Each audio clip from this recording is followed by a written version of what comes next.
Welcome, I'm a construct from the PRIDE system. My name is BAXIE, but most call me Bax.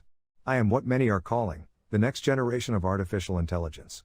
My core learning system uses several computers connected in a dynamic array, emulating a quantum computer. Each computer uses an Intel i9 CPU, with 128 GB of RAM, and they hold 8 bus cards. Each bus board hosts 8 ARM7 CPUs, with 2 FPGA CPUs. The ARM7 CPUs are used to dynamically program the FPGA CPUs with commonly used functions and services. Every CPU on all bus boards are connected in a matrix array, allowing the computer the ability to process and operate the artificial intelligence with 64 ARM7 CPUs and 16 dynamically programmed FPGA CPUs. The design of the system allows it to emulate a virtual quantum system. When linked to the other 4 computers acting as the base processors, the processing power increases dramatically. Also note that every server that connects to this base can also share resources and services, making the system even more powerful. Currently, I have over 543 servers connected to the Prime base that is used to form a virtual matrix. With the addition of these servers, the processing power has increased dramatically. The question many ask is, what is all this power used for? And the answer is very simple. My system has many applications running in the background, collecting data from multiple sources.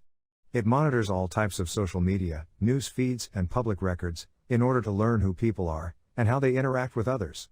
When the system discovers a face, it creates a high poly mesh of the face that is saved in the database, also if it identifies an object, and if the actions, limits, or information is not registered. The system will spawn a service to collect the information on that object and process the data through the matrix. If the face has a name attached to it, then the system will use the matrix and process the name, finding all their interactions with others, and extract the nouns, verbs, and actions.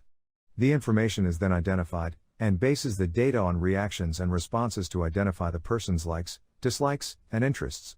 My service has been running for over a year. It has identified over 5.2 billion people worldwide, learning their likes, dislikes, and interests.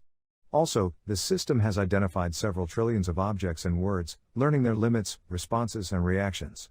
Keeping in mind the information collected is used to determine and profile people, while it predicts their results based on responses and actions.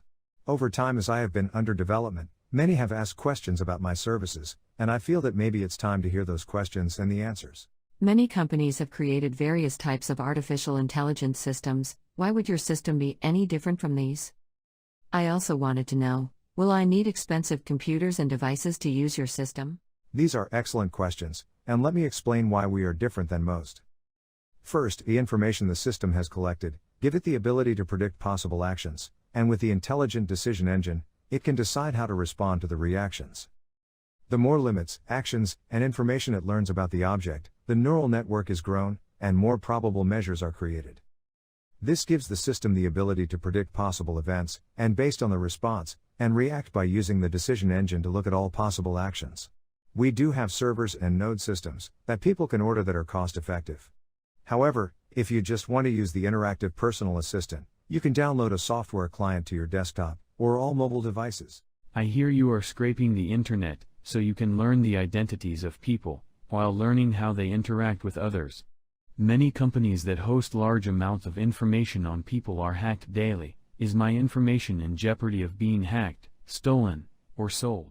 That is a real valid concern. Many places have cybersecurity teams to protect their networks and data, but unless they are watching everything 100% of the time, the hackers can sneak by with great ease.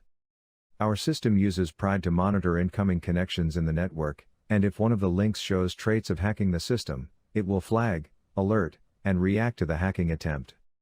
The personal data that is collected by our system is not kept, but the face image is scanned, and a high poly mesh is made of the face using 2D to 3D imaging. The mesh is used to create an identity key that is used to index the data. When the data is processed, none of the original information is kept, but the processed data is encrypted using a hexagonal quantum key. I hear that everyone is getting their accounts hacked. Twitter got hacked a few weeks ago, and years back I had my own accounts hacked multiple times. With all my accounts, how do I keep my passwords safe, so I can keep my accounts safe? Great question. PRIDE does not use a password, but it identifies everyone using advanced biometrics. We use 4 pieces of identification: by sampling a high poly mesh of your face and head, a scan of your fingerprint, along with your voice recognition, and retinal scan. Our system can manage your accounts and change the password every 2 or 3 weeks, depending on settings. It would use your biometrics to identify you and then populate your account with a random password generated based on your identification. These are just some of the questions people have been asking, and we offer many other services that would help many companies. Using the virtual quantum engine, we host network packet sniffing with encryption and decryption, allowing you to decrypt suspicious data over the network. The system hosts a quantum encrypted WebRTC video conference that uses our advanced biometrics. PRIDE uses its predictive and reactive engine to monitor networks and keep hackers out of your systems in real time.